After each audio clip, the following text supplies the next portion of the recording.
sky. To whom do these celestial steeds belong?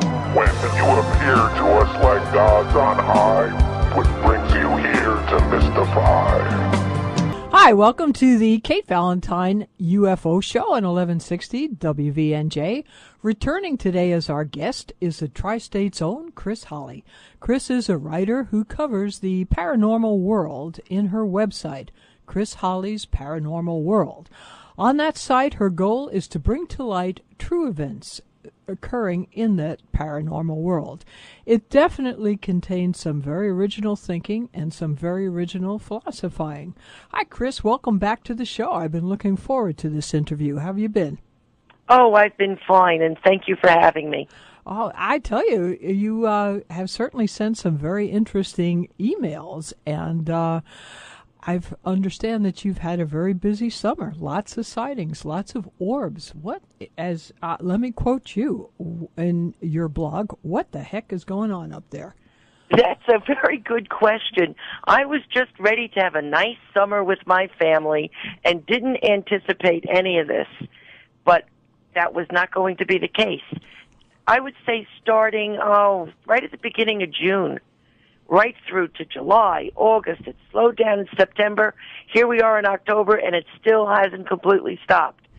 I had one email or phone message or contact of one way or another of people on Long Island, basically on the South Shore, facing the Atlantic Ocean, seeing crafts, orbs, and lights they just could not understand. And these people were frightened, shaken, and did not know what to think of it. And either did I. In all these years of doing this, I never had as many at me every day. I would just have report after report, phone calls, Skype message left for me, voicemails of people seeing and encountering these, strange objects. The orbs were almost a daily occurrence, where someone said to me, I encountered this large, strange orb, and gave me, their report. And basically they were all seeing the same thing. They were seeing large orbs, not small ones, about the size, over and over, it was told to me, of a Volkswagen.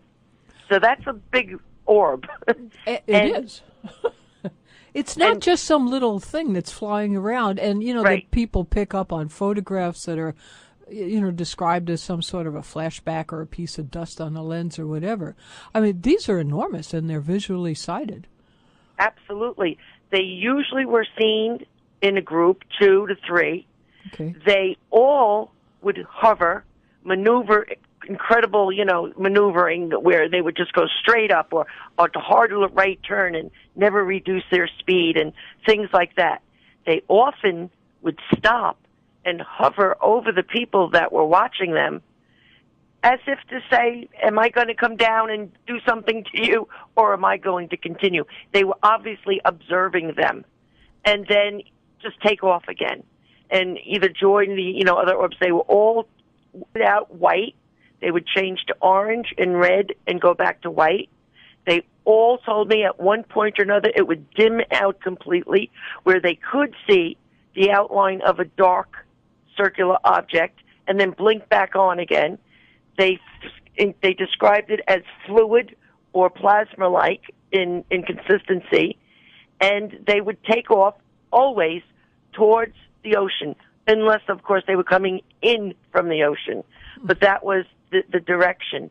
And I had reports from people in parties, poor people out for a late-night swim in their pool, all standing there looking up at this thing over them. I mean, that has to be frightening.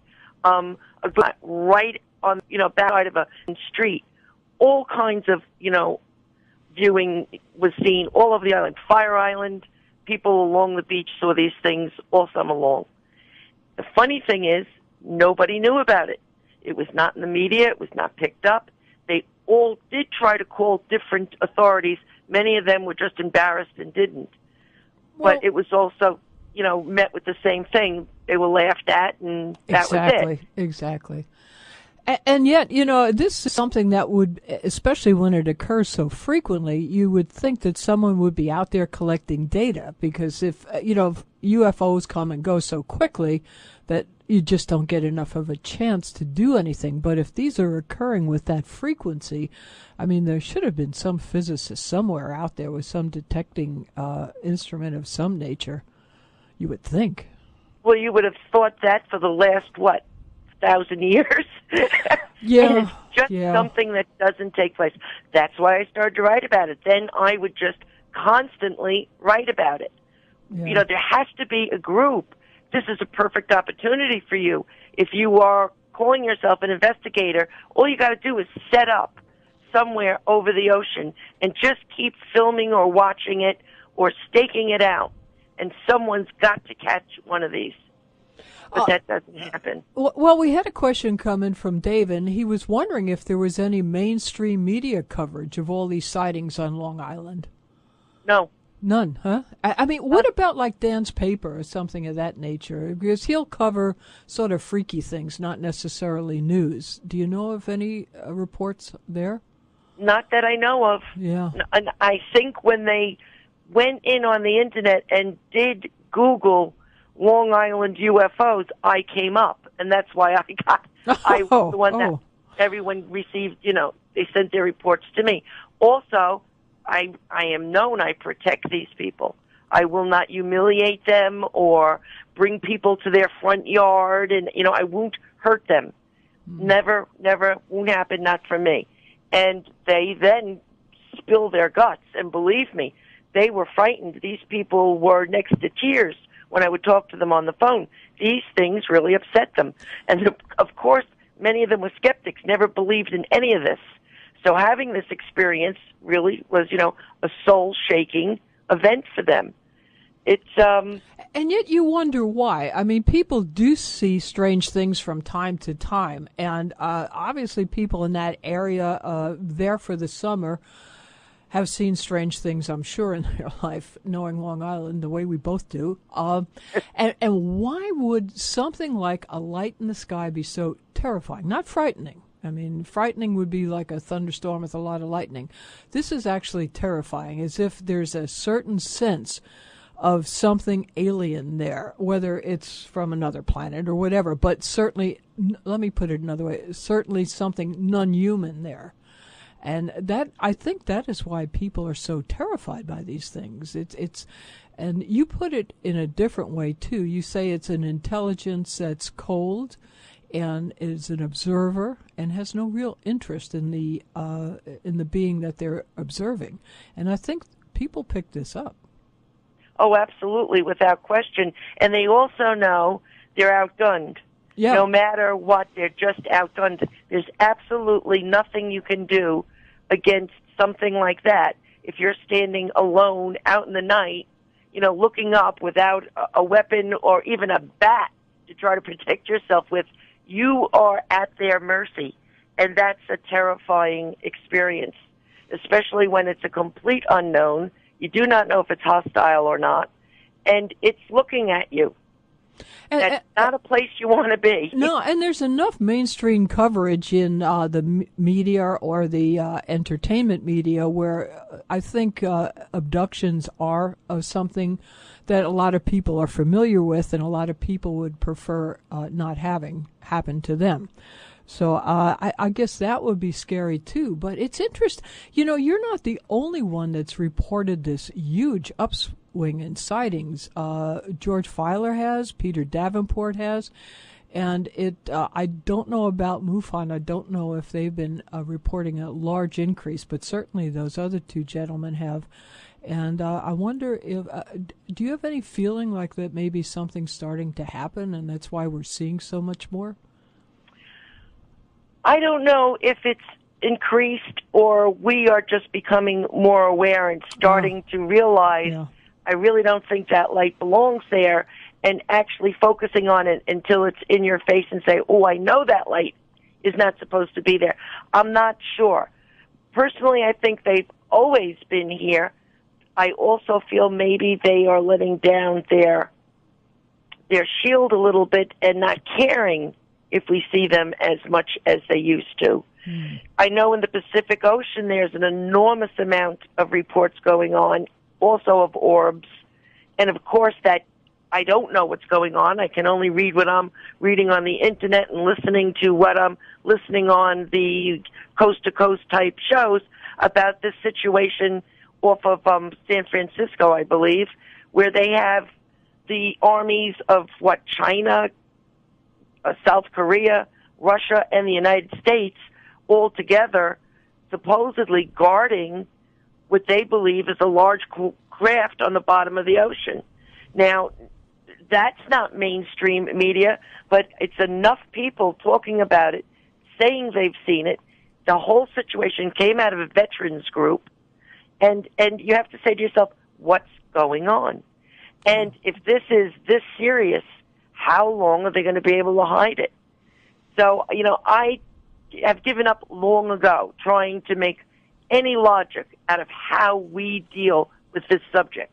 To me, that's as big a mystery as the actual subject of UFOs. Our whole interaction as a species with this subject is, in my view, insane. They are there. We've seen them from the beginning of mankind. They have always been here, yet we refuse to deal with it.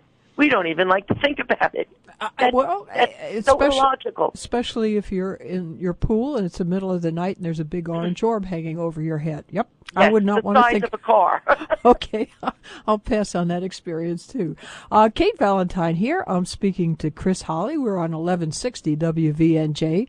Both Chris and I would love to hear from you. If you've had experiences, if you've seen some orbs this summer, and what you think about all this. So you can post your thoughts now on our website, AtlanticCoastUFOs.com. After the show, you can find out a lot more about Chris and her sightings and her experiences on her website, Chris Holly's Paranormal World. Be right back. Hope to hear from you then.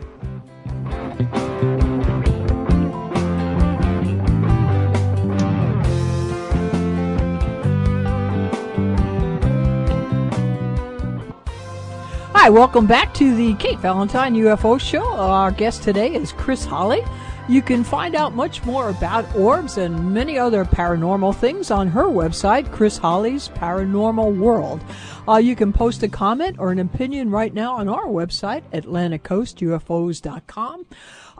Chris, just before the break, we were talking about the huge increase in orbs and this summer, the sightings of them, and we had two questions come in. Adele was wondering how long people observe these orbs, and Ballas was wondering, isn't it usual for activity to increase before, during, and after large natural disasters? So I was wondering if you could comment on those. How long do people see these orbs for, roughly? I mean, obviously you don't know exactly.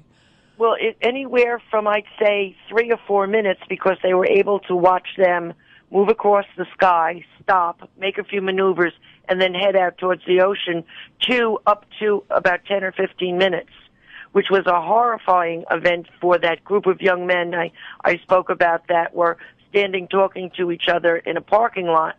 This orb took and circled them for quite a while and then hovered right above them, and they were paralyzed in fear, and it just observed them, I guess, deciding what it was going to do with them.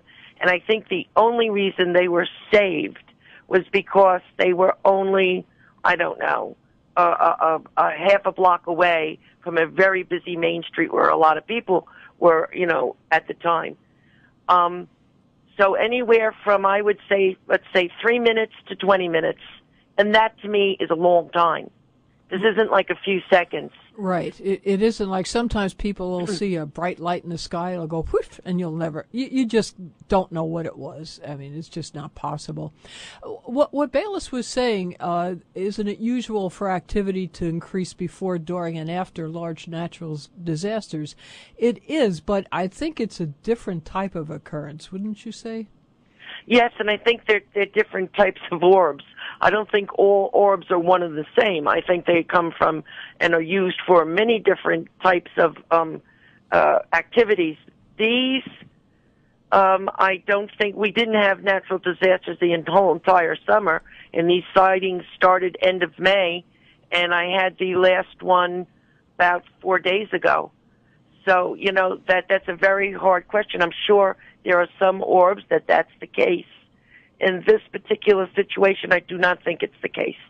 I have to agree with you on that. The other thing, too, is it's interesting that it's all sort of ocean-related or water-related. There's so much talk about underwater bases for these unidentified objects.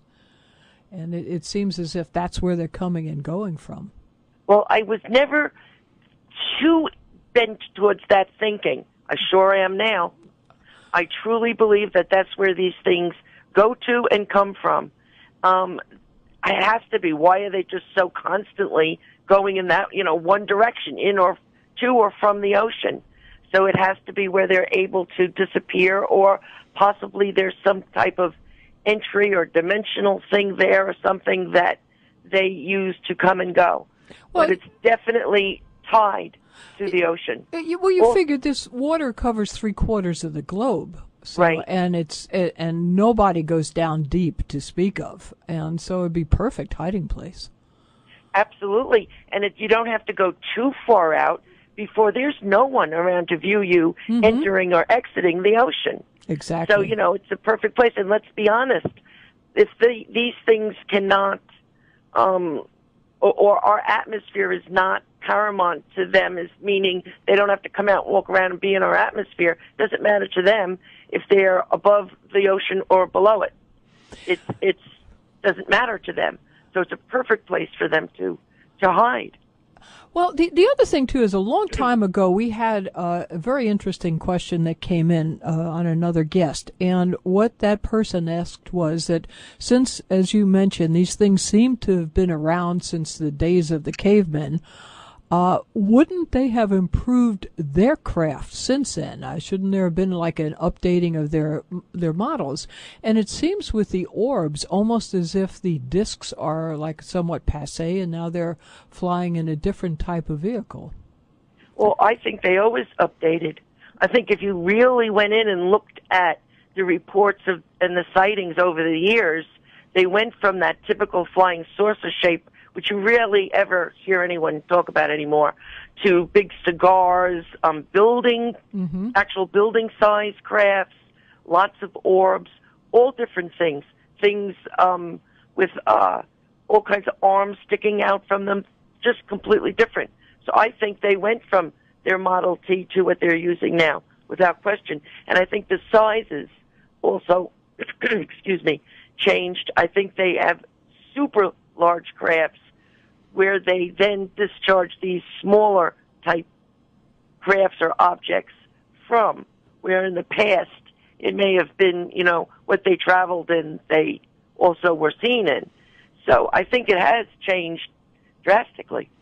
Well, it would seem so. Also, I want to bring up for our audience, too, you give a very good tip as to if you sight an orb, how to call it in, and that is to report unusual aircraft activity to the police, and maybe you will get a police witness that way.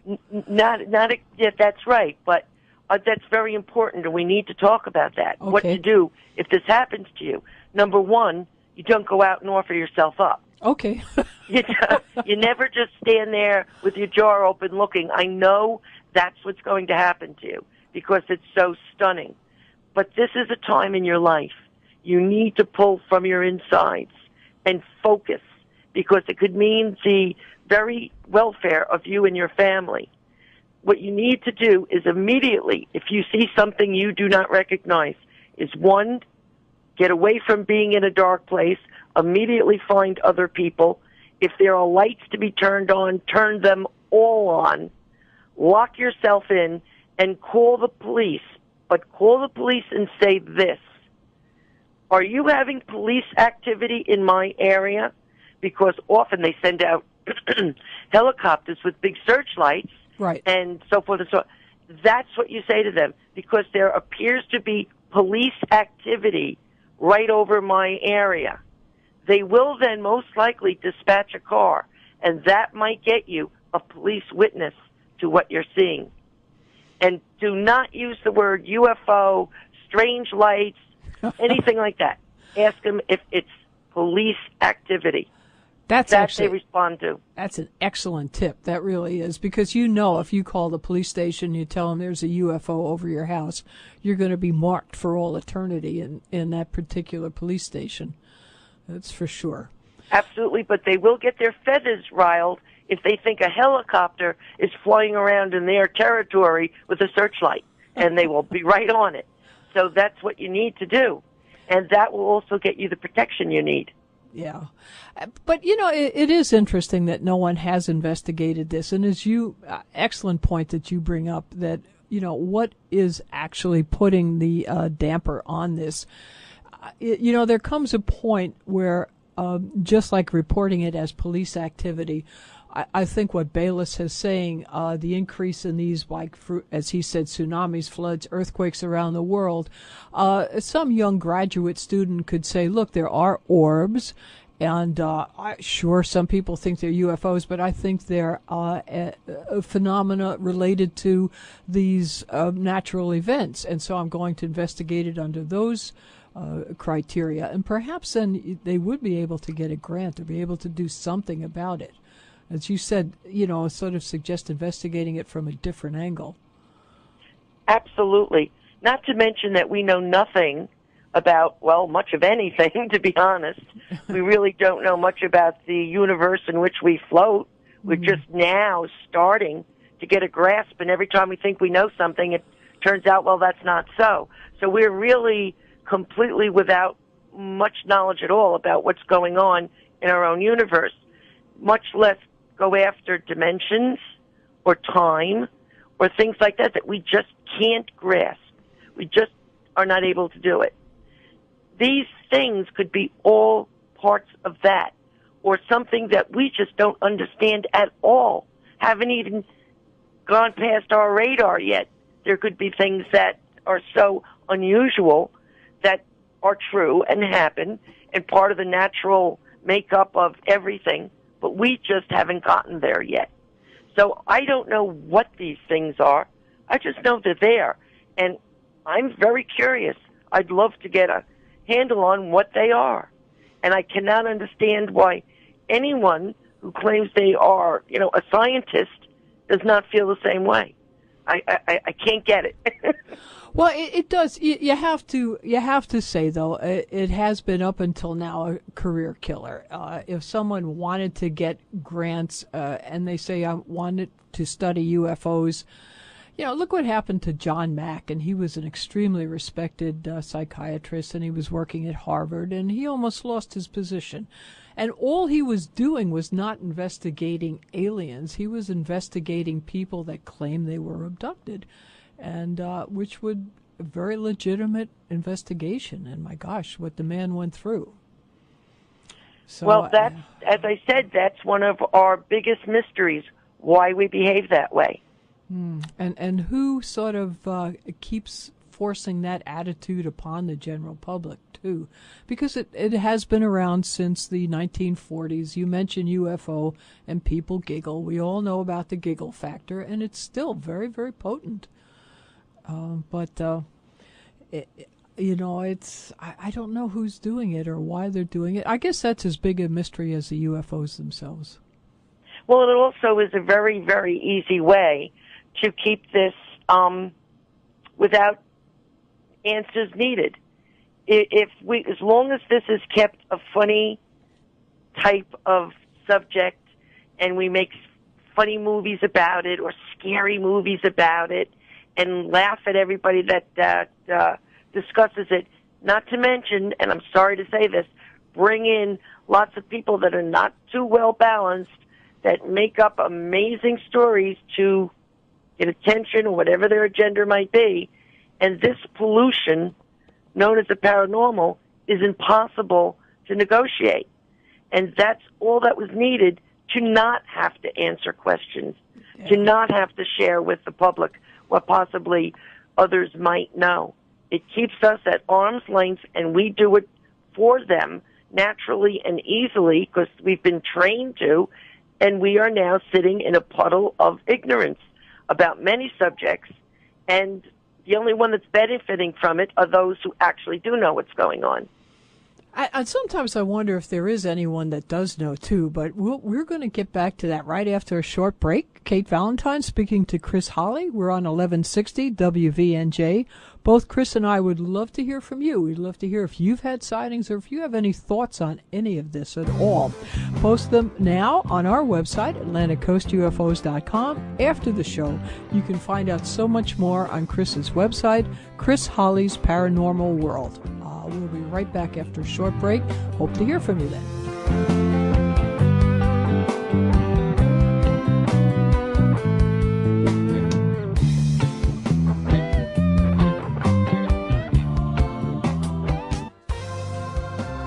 The Kate Valentine UFO Show on 1160 WVNJ. Our guest today is Chris Holly. She is the writer behind Chris Holly's Paranormal World. You can post a comment now on any of this on our website, Atlantic Coast UFOs. Is certainly after the show you can go to Chris's site, Chris Holly's Paranormal World. Chris, just before the break, we were talking about how some people that may or may not be in the know keep the rest of us in the dark. And you had a really interesting title for one of your blogs that would sort of address this issue, and you said it's time to face the times in which we live. And I think that's really a very good comment, because I think times are starting to change. Oh, without question, I think times are starting to change. I think we're getting closer to many events that have been due and were going to happen, one way or the other, because their cycles are coming around. And I think with that comes an increase in all these other things that we consider paranormal, orbs, sightings, and it also may be one of the reasons that they're not as careful about being seen, because maybe there's so much to be done right now, or so many things that are going to occur. Let's face it, the sun is probably going to, not probably, the sun is going to give us terrible problems. So far, we've been extremely lucky. However, coming at us, I don't know. I don't think we're all going to be wiped out in a day. I don't believe that at all. But I do think we're going to suffer enormous damage to our energy grids, our satellites, our communications. We're going to be thrown back 200 years in different parts of this world, if not the entire world, and it's going to be a big problem. Among other things that are due to happen, Yellowstone is ready to blow. We do know the poles are starting well into their shift. We have volcanoes and tornadoes and everything else you can think of due to come and hit us hard. We somehow think that if we ignore it, it's not going to happen, but it is. And with that comes a turn or a change in everything else. And I do think that the people that are fully aware of what's going to happen to us are doing what they do and not really considering the world's population, because there's probably little they can do about it. Well, that may be so, too. But again, that addresses back to the issue of Bayless's, that he says that there is a lot of unusual weather and climate changes and geological changes. And, possibly they are just here observing and just watching us run around like little ants while all this stuff's going on around us. That's sort of not a pleasant picture. And also they may be quite amazed how, for 20 years, scientists have been telling us that these things are all going to happen. And as I said, we ignore it. We're not doing much to get ready for it. And that may be of interest. They may be, just going to be observers to how we deal with it and how many of us survive and don't survive. I mean, there's so many questions and not enough answers. All I know is it's happening. They're there.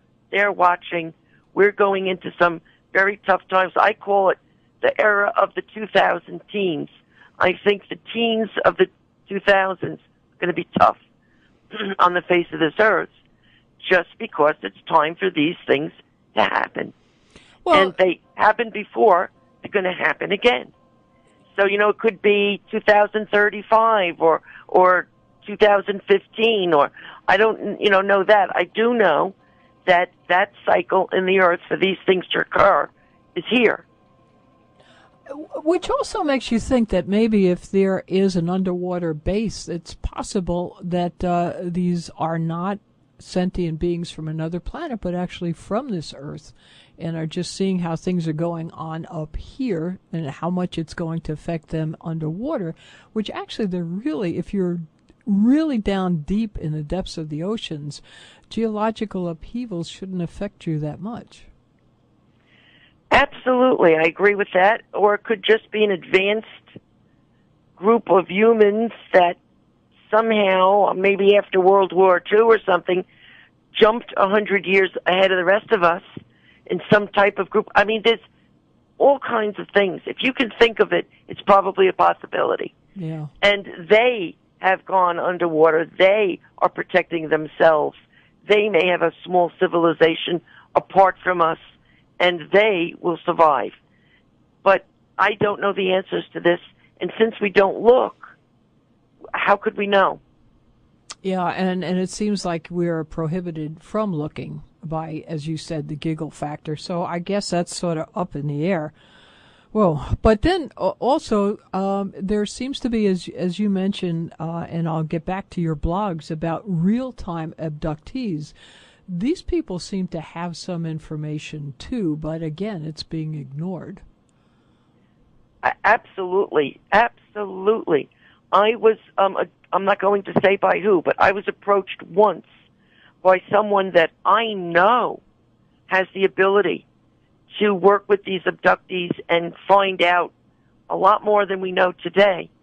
And because I would not just give up their identities, addresses, telephone numbers, and walk away and wanted to protect them, I was shunned, and they were shunned. And I said, fine, I know where you're coming from, but you are not going to hurt these people. They've already been badly hurt, and they're all very smart, and they know your game, and it's not going to work between us. So, you know, unfortunately, they are all products of these abductions. They are all different than the rest of us. And it just sits there. It's just enormous wealth of material lost. Data that should be collected, no one wants to know. And the people that should be dealing with it, oh my God, as you said, it's a career killer. Yeah. It's you know, an embarrassment.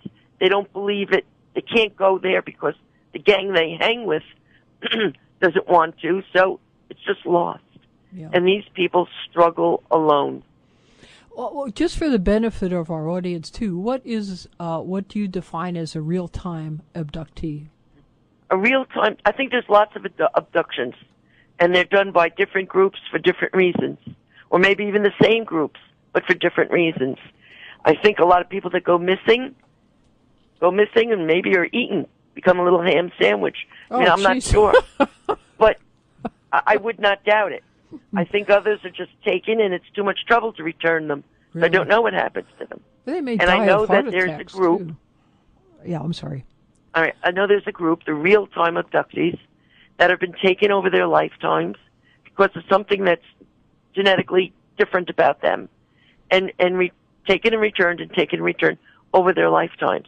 Real-time abductees are people that want nothing to do with this, number one. Number two, that are going about their daily business, doing the regular routines of their life when an abduction starts, when either they see an object or a being or a ray of light or are surrounded in light, and the next thing they know, they're gone.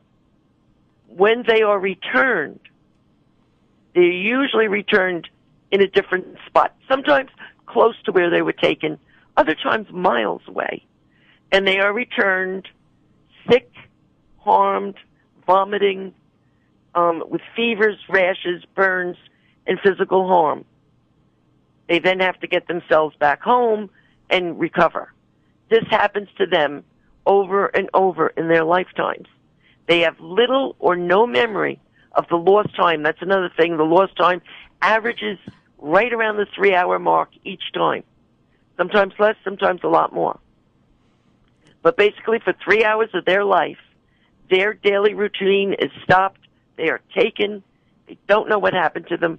They have flash memory of some of it, and then they were put back in a place that they've never been before and have to get home. This goes on and on and on from usually childhood to the last abductee. She thought it was finally over in her life, 74 years old, and she was taken again. Wow. She was taken with her husband as he was there, poor man, and their little dog, and the little dog didn't transport well, I would say, because it died. It was killed. Oh. Returned, and the little dog was dead with them. So, and that's not the first time. I've had other cases. The dogs don't travel well with this. They all end up sick and dead. So, but that's what a real-time abductee is. And do they ever undergo hypnosis to see if they can remember, or do they just not want to know? Well, if you said that to a real-time abductee, it's like saying to them, I would like to kill you on the spot. I have a gun at your head. Are you ready? Really? Not one real-time abductee I've ever spoken to. The major concern is some human nitwit would try to hypnotize them. And the reason for that is no human knows what these beings have done to these people. I will tell you, their IQ points increased. They have psychic ability to some point or some kind of style. They are different mentally. Their personalities are changed, and they do not want anyone to go in there where they have no idea what was done to their minds and mess around. What if they brought back the whole horror of it? What if they wiped out their mind completely? What if they took and made them idiots by trying to hypnotize them? Any abductee that's had this done to them would never let a mere human without the type of skill they would need to hypnotize them. Because the little they have left of control over their own lives is their minds. And they cannot ever risk anybody hurting them. Well, certainly back to the famous Betty and Barney Hill episode where they had no prior, how would you say, description of other abductions, and they really weren't looking to see if they were abducted. They were just looking in to see why they were having nightmares. So they went for help to relieve the nightmares, and it seems that in this case the gentleman that did hypnotize them was very experienced in post-traumatic stress disorders, so possibly that saved them. But again, I'm wondering if perhaps that also has evolved over the decades, where there wasn't a strong enough prohibition against hypnosis put in, that Betty and Barney Hill were allowed to remember something, whereas more future abductees would not be allowed. I don't know. I don't think that has anything to do with it at all. I don't think Betty and Barney Hill were abducted by the same type of creatures that take these people now today and do this, because I don't think Barney or Betty Hill had an IQ jump of like 40 points. And I don't think that they became genius on some level in some field after their abduction. And I don't think that they were harmed physically as much as these people. And I don't think they were all both Rh negative, Irish background, light-eyed, typical thing. Yeah. There's definitely a biological component to what a real-time abductee is. Oh. They want something about this biology and these people in particular. So I think that happening years ago was a whole different thing. See, this, without question in my mind, all kinds of groups of things taking and messing with us. But the poor real-time abductees are the ones that are the big experiment, in my opinion. Well, they certainly were not what you would describe as real-time abductees, so it makes sense. We're going to take a quick break, but when we get back, I want to talk to you about that genetic marker. Kate Valentine speaking to Chris Holly at 1160 WVNJ. We'd both love to hear about your thoughts. Post them now at AtlanticCoastUFOs.com. For a lot more information along these lines, please go to Chris's website, Chris Holly's Paranormal World. We'll be right back.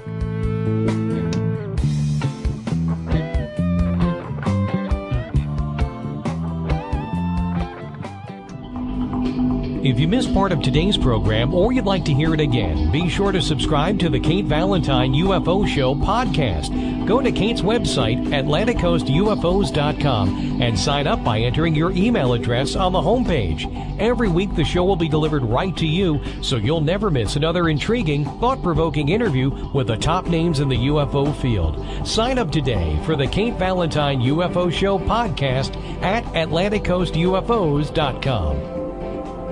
Hi, welcome back to the Kate Valentine UFO Show on 1160 WVNJ. We're speaking to Chris Holly. She is the author of a phenomenal website, Chris Holly's Paranormal World.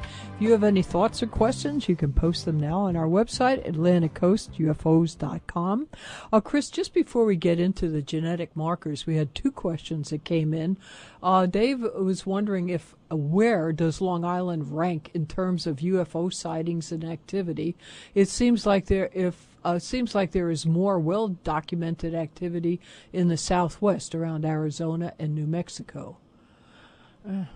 I have no clue to that question. Okay. And I also think that Long Island people are odd. I think that they have been seeing these things in the sky from the beginning of when we settled here, and a little bit nonchalant on one hand, and on the other hand, not even going to bother because they're New Yorkers.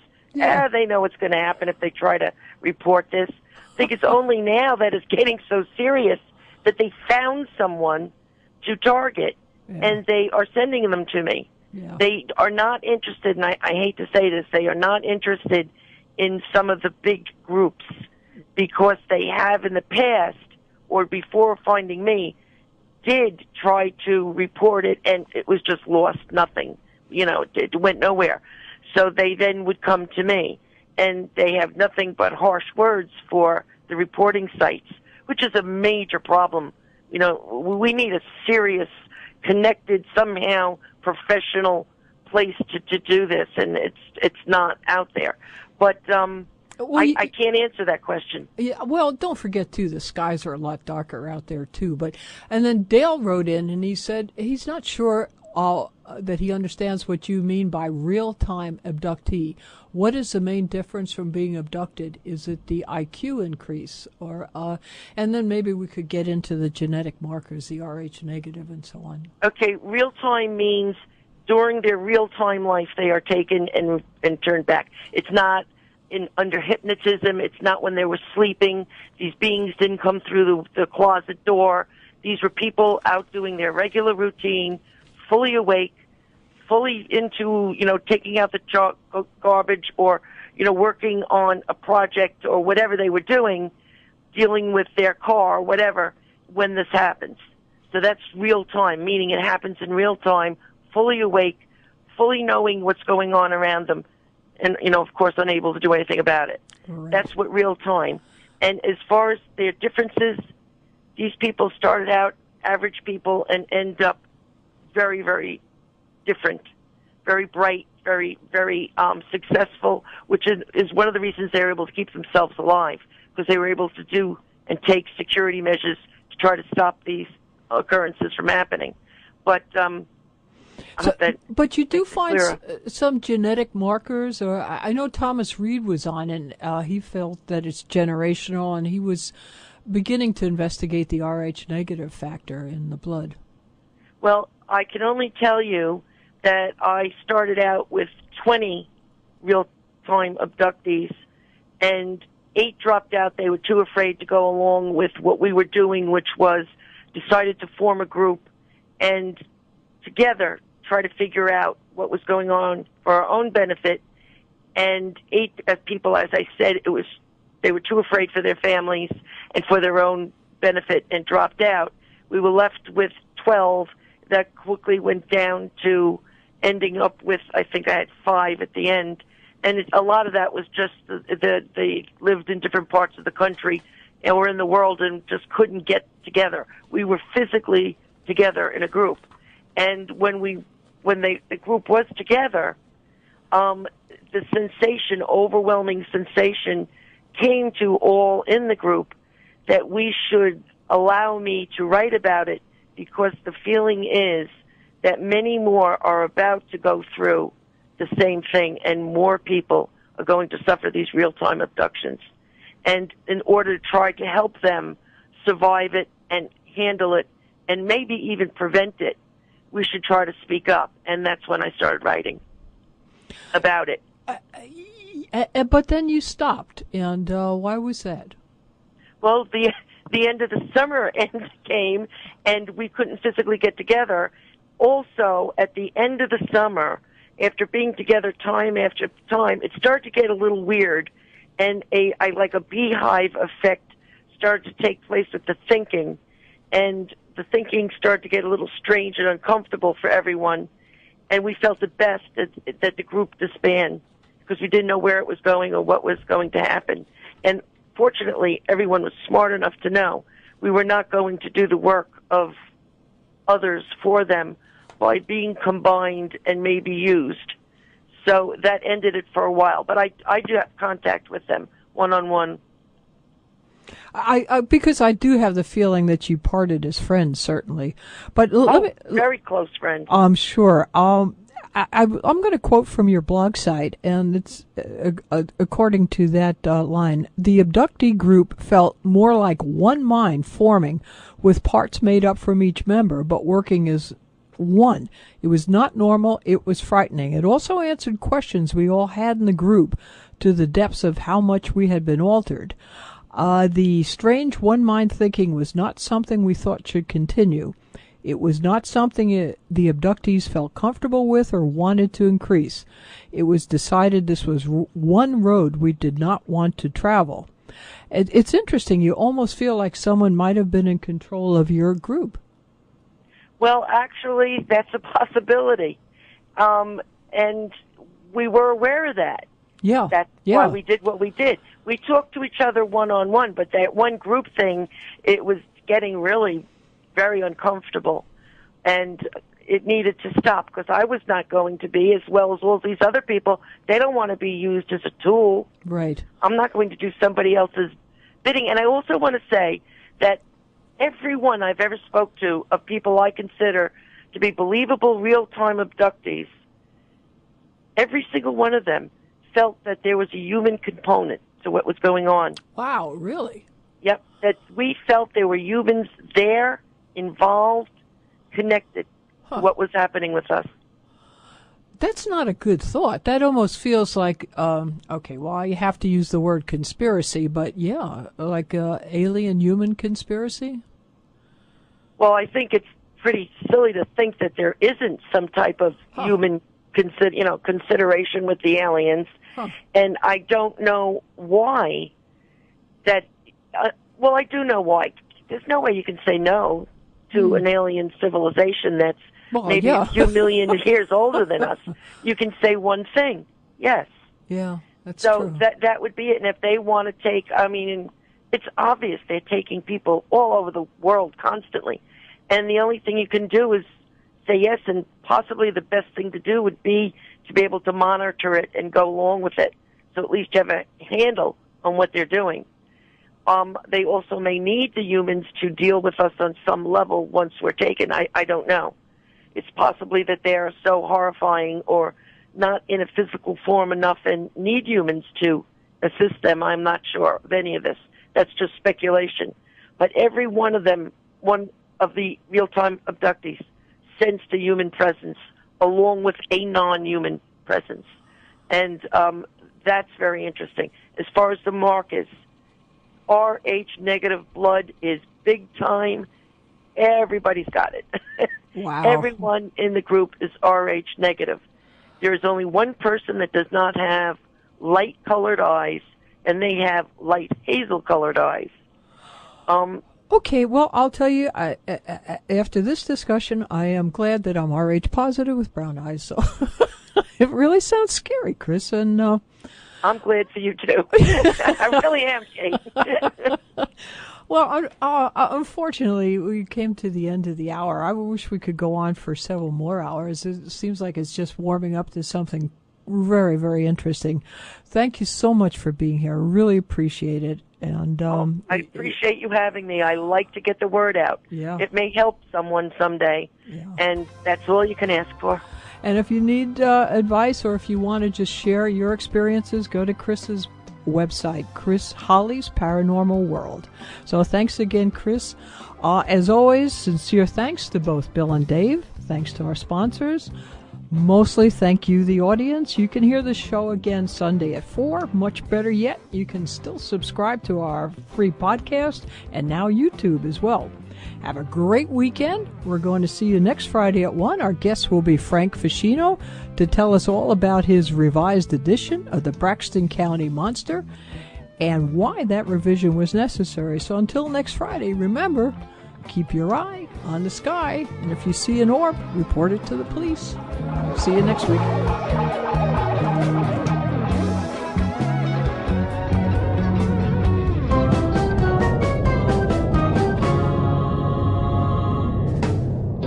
It was told to me of a Volkswagen. So that's a big orb. It is. It's not just some little thing that's flying around, and that people pick up on photographs that are, described as some sort of a flashback or a piece of dust on the lens or whatever.